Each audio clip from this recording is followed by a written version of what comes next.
Welcome to the What to Watch video update. This is a video that I do every week where I really pick out the charts that are speaking to us right now. And as always, I have a positive side. And yeah, there's a negative side this week, but not necessarily negative, just some things that we need to be watching that could turn negative, but would really help if they turned more positive. And the question we're asking this week is, will the S&P 500 set a new all-time high? Before I get into that, I do have a thing called the SPX Investing Program. If you want to learn more about that, there's a link in the description to the website, as well as to some videos that talk about the program. You get early access as a member to the daily videos right as they're uploaded and made available, as well as all the weekly videos, and this video in particular, where it's delayed on YouTube and Rumble, and you get those later. So if you'd like to have earlier access to this, please become a member. It's still free for the time being. I'm going to be locking that down at some point, probably in October now. I've delayed that a little bit due to some travel plans, but check it out. See if this is something that may be helpful to you. Also, the daily video is the real foundation of the analysis that I do. I do a lot of weekly videos, including this one, but to get things updated and to see how I analyze things, you really have to focus on the daily video. We can anticipate things, see things developing before they actually happen, and then adjust things accordingly by watching the daily videos. Let's go through and look at the positive side. First, we had an up week. This is an intraday chart. It's a 10-minute candlestick chart. It's what I watch during the day in addition to some other videos, but this is the one that I focus in on the most. And we started off pretty positive. We had a good day on Monday. We were pretty much flat on Tuesday and Wednesday. Then it looked like things were really breaking to the upside. We actually gapped higher on Thursday. We came down to this daily pivot, which is the dark blue line, and then started to break below support, and we ended up closing at the lows for the session. This was really the big down day of the week. Then Friday, the big news was Chair Powell speaking in Jackson Hole, Wyoming, and his comments were taken as very dovish and positive. The market really liked that. But the futures were really going up even before he started to give his speech. We were going up and up and up. We ended up gapping higher. Then about 30 minutes later is when he started to talk. There was an awful lot of gyration that went on while he was talking and then reaction to what he said. We finally started to look like we were going to break lower, but we came down to this daily pivot again, built a support level right here, and then tried to show more conviction by trending higher and closing back at the high. So Friday was a real roller coaster session. We did not set a new all-time high. We're still not very far away from that, but we're wondering, is the market going to be able to do that? Here's a daily chart showing that we're just still a little bit below the all-time high. We're above the 50-day moving average, the 50 days above the 200. That's all positive. What's negative, and I have on the negative side, is this is a daily chart. You can see how volume is below average, and even the moving average is starting to go down. That's a concern. When we were really going down as far as price, we saw volume very heavy. Now that we've been bouncing back up, we're seeing volume dropping off. That's a classic negative divergence, something that we need to be aware of. Now, price is ultimately what we have to follow, no matter what's happening with volume. But this is a little bit of a concern. It just shows a lack of conviction. Now, some of that can be explained away by it's middle of August and people are on vacation, and most of the market is set to benefit when the market goes up. And so if it is going up, folks don't have a lot of action or things that they need to do. They can go sit out at the beach or do whatever they do on vacation. But this is a concern to us right now, even though price action is looking rather positive. Looking at the condition of the short-term trend, this is positive, but a little bit concerning here. The green line is above the red line, so we have a positive trend in the short term. but the green line's going down and the red line's starting to come up. And I know it's hard to see. You've got this whole spaghetti mess of lines right here. Another concern is that the ADX continues to drop. Now we're below the moving average, which is another red line here. That suggests a weakening trend. Now we're still trending because we're above 20. However, we're getting close to that 20 level. If we're below the moving average and we drop below 20, that means we're in a non-trending environment, and we'll have to see what the green lines and the red lines end up doing if we stay positive. Then we switch over to the intermediate term, and this is the chart I focus on the most, where we also see a weakening trend. We're still further above 20. The green line's on top, so we're positive, but it is coming down. Now, one thing that looks a little bit positive here is the red line's also going down. What we really want to see for things to be more positive is the green line to turn back up and go up to the point where the ADX picks itself up, turns, and goes above the moving average. That would turn things more positive. So this is positive for the time being, but something that we're just keeping an eye on. When we look internally in the S&P, we're looking pretty good right now. The advanced decline line based on price is breaking out and setting an all-time high. We haven't quite broken out yet based on volume, so that's a little bit of a negative divergence there, but it is showing an awful lot of improvement. Now, on the positive side, we're above the moving averages with both price and volume, and the moving averages are going up. So that looks good. We would like to see volume break out if price continues to break out as well. This would give us a little bit more confidence. When we look at the new highs, new lows, we saw just enough of an up move on Thursday and then also on Friday to show a real expansion of the new highs. This is another internal measure that looks pretty strong right now. We're seeing a lot of new highs being generated, virtually no new lows in the S&P. So our 5-period and our 10-period moving averages are going up. So this looks pretty solid. Accumulation distribution, we're above the moving average and going up. That's positive. We're a little bit concerned here because this boom indicator at the bottom, it tries to measure how far away we are from the moving average, and we're getting a little bit extreme here. But this is not necessarily a true representation. I'm not with stockcharts.com. I don't have the capability to calculate the indicator and then subtract the moving average or add the move, whatever you want to do for that. I kind of have to do this by proxy by manipulating a MACD to kind of simulate what is happening here. And sometimes this can get a little bit out of line. But taken together, this is still seen as positive. This is a smart money indicator because it's based on price and volume. So this is looking good, but we're a little bit concerned that we're getting such an extreme positive reading here. The advanced decline ratio in the short term is looking positive, but we're possibly looking a little too positive. In the 39-period advanced decline ratio, this is positive going up above zero. So taken together, they're positive, but we're a little bit concerned about the really high reading that we're getting in the shorter term. This is also another study of the advanced decline ratio based on 19 periods.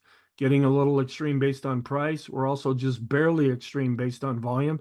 Now, this could also suggest good momentum, and we could still go up further from where we're at right now, but this is positive, but still there's some concerns in this chart. This is looking just flat out positive right now. The Chaikin money flow, another smart money indicator, going up. The red line is going up. We were able to cross positive here and turn green. So this is looking pretty good. This is also positive, but giving us a warning sign, the Chaikin oscillator. It's starting to turn down, even though we've been going up, at least in Friday's session. Now, the reason why I bring this up is that when we were really going down in early August, the Chaikin oscillator actually started to turn and go up. And then after that is when price started to go up. Now, sometimes, not always, but sometimes this can lead us as to what may happen. And the Chaikin oscillator is starting to turn down where price really hasn't turned down yet. We don't know if it's going to play out that way, but this is something we want to watch and be aware of. The vortex, which is another primary indicator, is positive. We have the green line above the red line, and the green line's going up as the red line's going down. But there's one thing to be aware of. We're getting to an extreme reading here with the red line, and sometimes that will mark an exhaustion, if not an actual reversal at some point. So even though this chart is positive, we're concerned about this red line going down too far.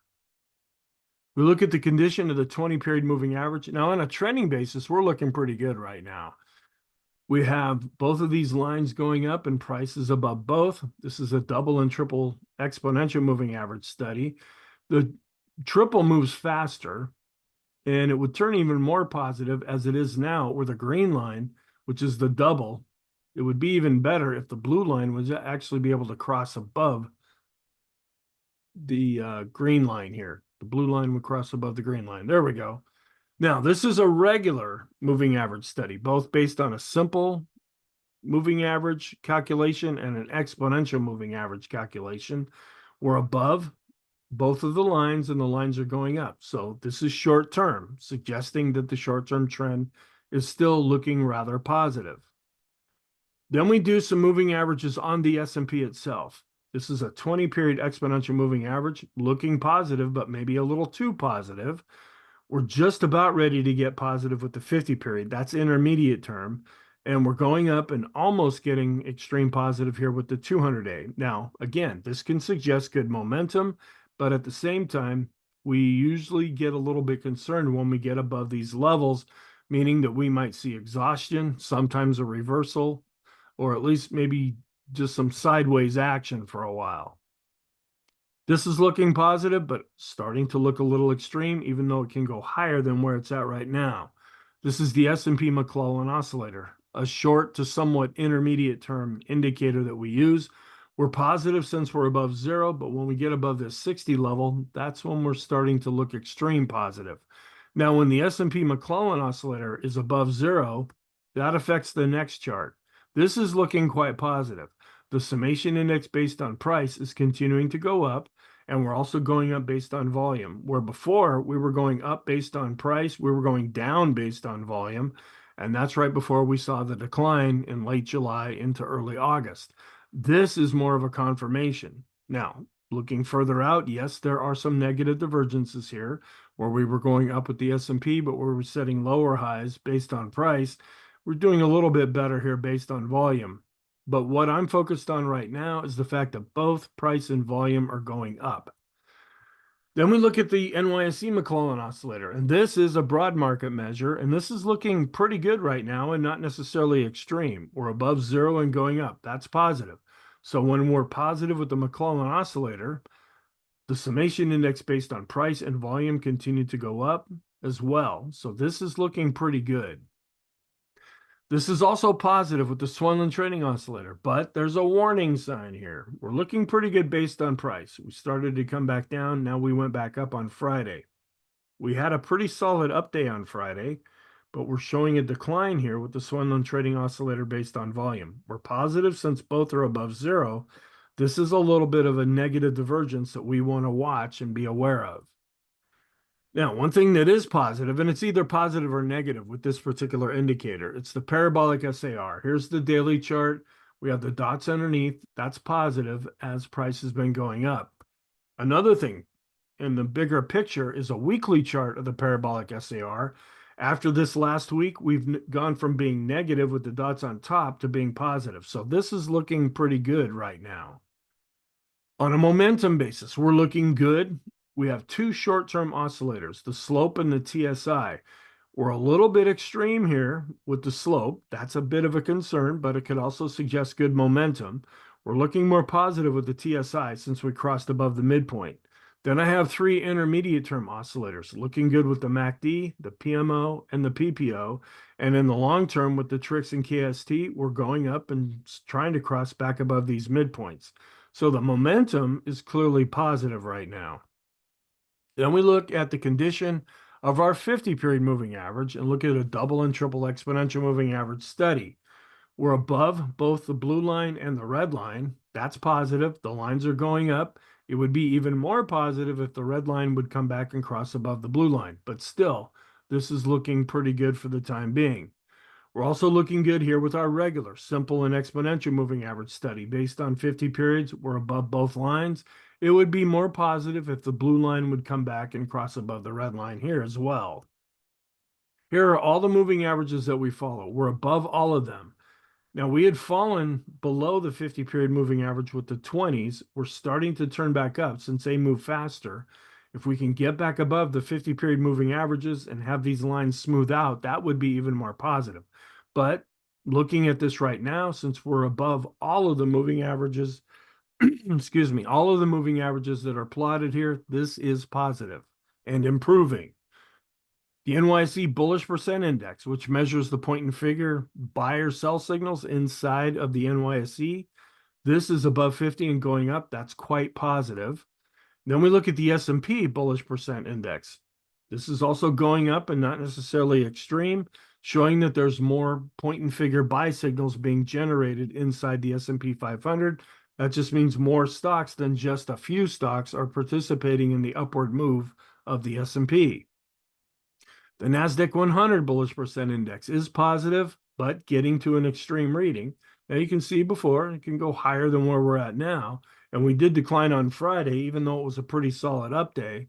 But taken all together, we're above 50. We're also above 70. So we are positive with this. We just want to keep an eye on this indicator as well. And we look at the S&P 500 advanced decline line based on a cumulative measure here. We're going up and setting new all-time highs based on price. We're going up based on volume, but we have not necessarily set a new all-time high here. This is a bit of a negative divergence. It would be more positive if we keep going up based on price and we break out based on volume. Then we look at a number of moving average studies of those stocks inside of the S&P 500.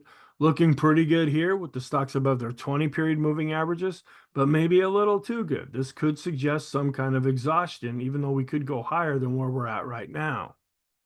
This is a study that we look at. Now, the level here that we have is 70, and this is also suggesting good momentum, but we just want to see that other times when we get to levels similar to where we're at right now, that often means some kind of an exhaustion. Now, it doesn't mean we're necessarily going to turn and go the other way, but after we see a real thrust up, it's not uncommon to see things at least go sideways.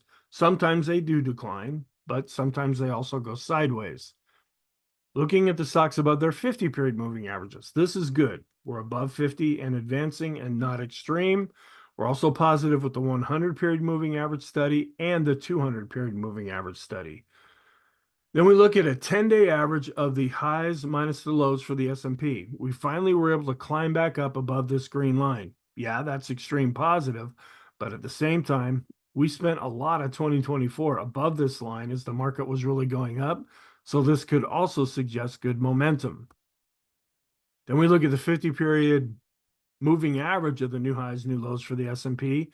This is starting to go back up. So longer term, this is showing some improvement here. Then we look at a thing called the boom indicator, and this measures how far away are we either above or below a specific moving average. The top one is how far away are we from the 20-period moving average, and we're getting rather extreme. Moving averages tend to act like magnets or rubber bands. If you get too far away, price has a tendency to move back, and sometimes quickly. And that's why this is called the boom indicator, because we get too far away, it grabs the price and boom, it comes back.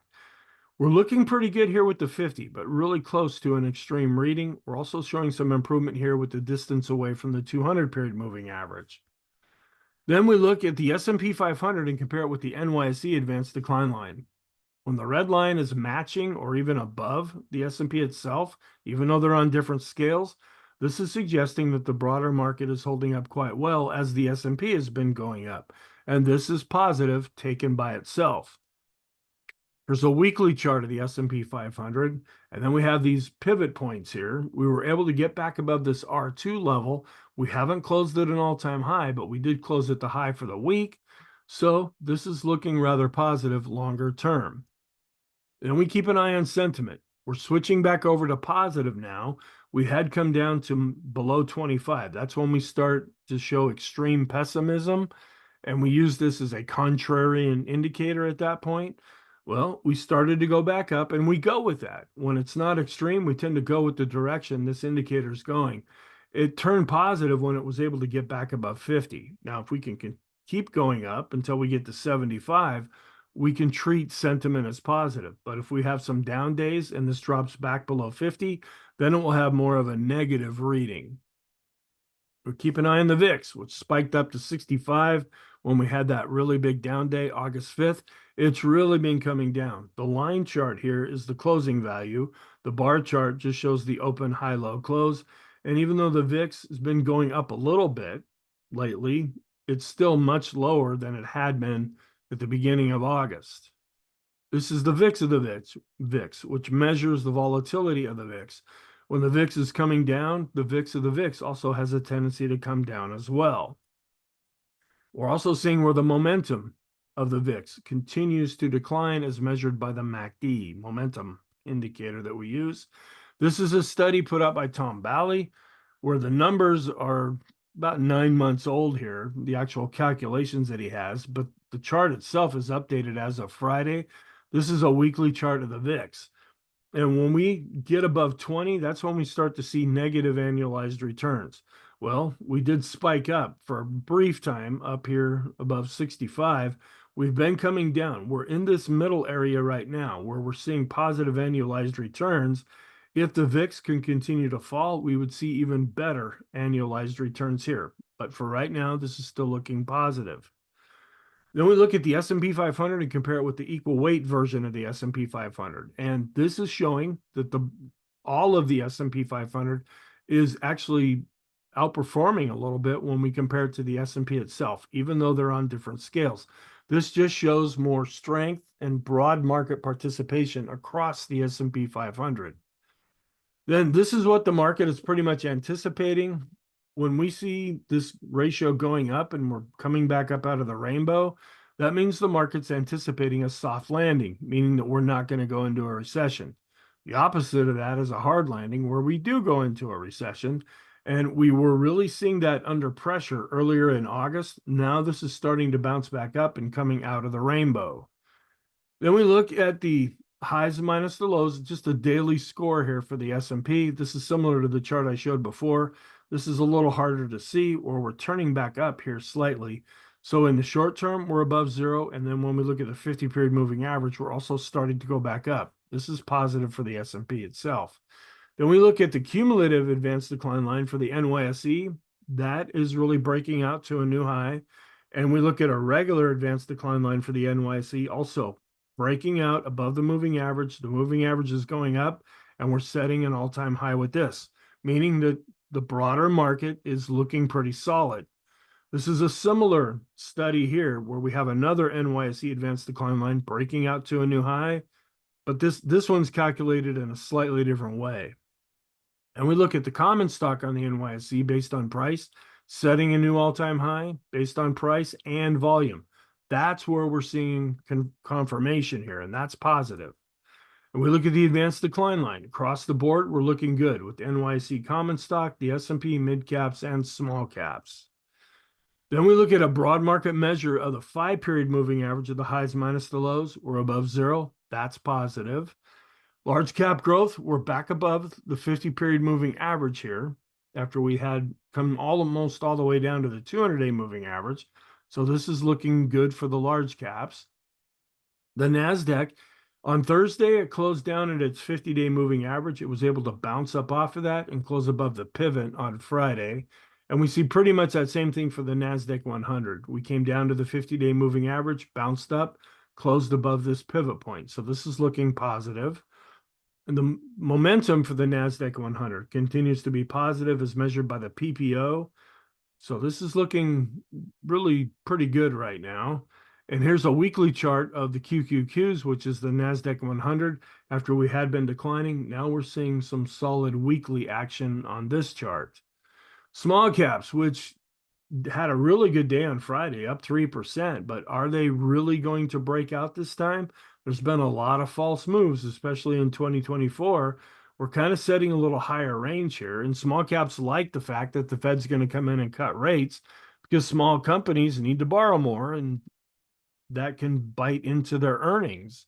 So they really like what Chair Powell said. We're wondering, are we going to be able to get some momentum and really go higher with the small caps? Or is it going to look like we're breaking out only to turn and start to go back down, which is what has been the story for pretty much all of 2024. Here's another look at a small cap index, the Russell 2000. Looking positive here. The RSI above 50 and going up. We're above the 50-day moving average. The 50 is above the 200. Notice how we came right down to the 200-day moving average. That acted as support on the big down day. And the momentum on the bottom, as measured by the MACD, is turning back positive. So the small caps are looking better. But we've been fooled many times. And by we, I don't participate in this, but I know a lot of folks that watch these videos do participate. It looked like, here we go, it's for real this time, only to see things ultimately reverse, and that's a concern.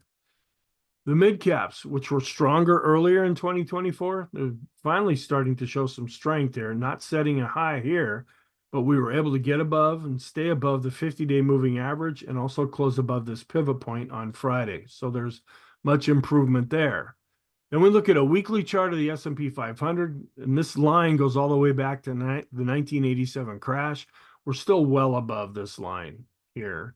Now, another broad market measure that we look at is the Wilshire 5000. We're above the 50-period moving average, and the blue line is above the red line. So this is also showing that the broad market is strong. And then this is the biggest ETF that I know about. It's the total US stock ETF. We're also above the 50-day moving average, and all the lines are going up. So this is still looking quite positive here. Financial sector, and we like this. It was the financial sector meltdown led to the great financial crisis. Well, this is still looking pretty solid here. So we like that that's positive for the time being. The FANG index closed right on its 50-day moving average on Friday. It also came down to its 200-day moving average when we had the big decline. We got above the 50-day, fell back down below it, closed right on it on Friday. And what's been helping stocks go higher is the 10-year yield going down. If that can continue, that's likely more positive for stocks in this kind of an environment. And we have to understand, what is the context for why the Fed is cutting rates? Is it because the economy is falling apart? Well, that would be negative for stocks. But if the economy is still looking pretty good and they're cutting rates to try to stimulate the economy and that inflation's going down, that can be positive for stocks. And so declining interest rates are helping stocks. And we look at a broad market measure, the S&P 1500, and compare it with short-term bonds starting to come out of the upper side of the rainbow. That's positive. Another broad market measure looking at 3 to 7 year bonds also coming up out of the rainbow. Eurozone, want to keep an eye on that. Not showing as much strength here when we compare the European stocks with the 3 to 7 year bond. It's improving, but we haven't quite broken out of the rainbow, at least yet. Then we look at home construction, and it really like what Chair Powell said on Friday. They were under some pressure here earlier in August. Well, we were really able to spike up. Haven't set a new all-time high here with this ratio, but we're coming up out of the rainbow when compared to 3 to 7 year bonds. And this is a very interest rate sensitive part of the market. Then we look at some ratios. This is a weekly chart of the Qs, which is the NASDAQ 100, and compare it with the small caps. And it looked like we were breaking out, setting new highs. Then we were falling back. Well, currently, we're still getting a very high reading here. I'm treating this as positive. And then we look at a ratio between the NASDAQ 100 and the Dow. Well, we broke out, set a new high with this ratio, came back down. Now we're starting to go back up. There's a weekly chart of the NASDAQ 100. We had fallen below this long-term trend line going back to 2009. We've been able to get back above that and close more comfortably above that trend line as of Friday. Here's the trend channel for the S&P 500. Also going back to 2009, we're above the midpoint, but we haven't come back up to this high level. And if we continue to go up, I'll eventually extend these lines out. Then we look at another ratio between semiconductors, which are a huge part of the tech sector, and compare it with the Dow. Semis were starting to outperform, then they were under weakness. Now it looks like they could be improving, but we have not been able to get back up to this blue line, at least yet. Now we look at the negative side, which again is more warning signs than outright negative. We would like to see the intraday growth to value ratio for the S&P do better. when we hit the bottom here in August, early August, you can see how growth was really outperforming value as we were going up. We're a little bit concerned here because we're kind of rolling over, even though Friday was a pretty solid up day. Also, we want to see the blue line above the red line here, even though they're on different scales, showing that growth is outperforming value intraday. And the small cap growth to value, not really doing all that well right now. We want this to really go up. The same thing is true with mid caps. We were seeing a bit of an improvement, but then we fell back in Friday's session. We would like to see this doing better. The same thing is true with S&P growth to value. And this is the one that I focus on the most, where we were looking better, but then we actually ended up pulling back on Friday. Another one, growth to value, looking at a couple of ETFs, we actually came down and we're more inside the rainbow. We want to see this go up and break above the rainbow to be more positive, showing that growth is outperforming value. Growth is buy low, sell high. Value is, the market's going to run into trouble. So we better get into the stocks that either go up when the market's in trouble or at least go down less than other stocks. This is another area showing some improvement here when we look at discretionary to staples. And it had a good day on Friday, but we're not really seeing any leadership or any breakout here with this ratio. Then we look at some other growth to value ratios. The Qs to S&P coming back down to the moving average. Discretionary to S&P coming above the moving average, but the moving average is declining. And we're coming back down to the moving average when we compare large cap growth with large cap value. And we look at the large caps, mid caps, and small caps, not really seeing any breakout strength here. And that's a little bit of a concern to us. And then we look at a ratio on a daily chart of small caps to the tech sector. When this is going down, that means tech is outperforming. Small caps were bouncing back up. Then they started coming back down. Now they could be starting to go back up again here. And there's a weekly chart of that same thing, showing how the tech sector continues to outperform small caps. We need to see some sustained strength here to get more confidence in the small caps. And we want to keep an eye on jobless claims. And Fed Chair Powell said this on Friday. We're a little bit concerned about the employment situation. Well, this comes out every week. And so we're going to be keeping an eye on this just to see. And I mainly follow the 4-week moving average, which right now is declining. That means the employment situation is hanging in there. But if these really start to go up, that's going to be a concern to us, showing that the employment situation is seeing some weakness. We also want to follow continuing claims. These are folks that are unemployed for extended periods of time. This does continue to go up, so we just want to keep an eye on this as well. We're also keeping an eye on the spread between risky and not as risky bonds. It's not real evident by this chart. This was developed by David Keller at stockcharts.com, and it's also inverted. What we've been watching is the middle area.